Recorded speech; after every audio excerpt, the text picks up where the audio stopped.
Prime Minister Benjamin Netanyahu spoke to Russian President Vladimir Putin and U.S. Secretary of State Rex Tillerson on Saturday evening after an Israeli F-16 jet retaliating against an Iranian drone infiltration was downed by Syrian aerial defense. Follow ENET News on Facebook and Twitter. I have been warning for some time about the dangers of Iran's military entrenchment in Syria.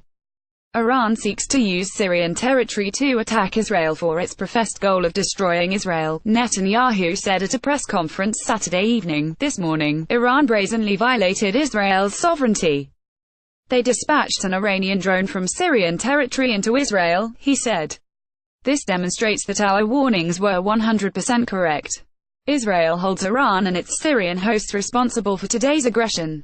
We will continue to do whatever is necessary to protect our sovereignty and our security. Prime Minister Benjamin Netanyahu photo Emil Salman. While stressing that Israel seeks peace, the Prime Minister said that we will continue to defend ourselves with determination against any attack against us and against any attempt by Iran to establish a military presence against us in Syria or anywhere else.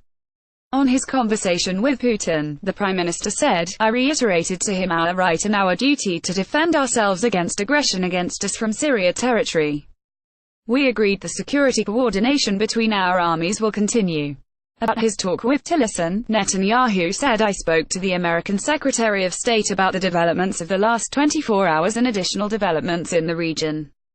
Netanyahu, center, with IDF Chief Eisenkot, left, and Defense Minister Lieberman, holding a situation assessment after the incident. Photo Ariel Hermanni. Defense Ministry. Meanwhile, the Pentagon issued a statement of support in Israel.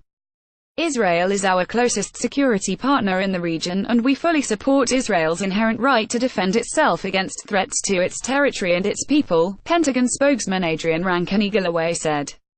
We share the concerns of many throughout the region that Iran's destabilizing activities that threaten international peace and security, and we seek greater international resolve in countering Iran's malign activities, Rankine-Galloway said.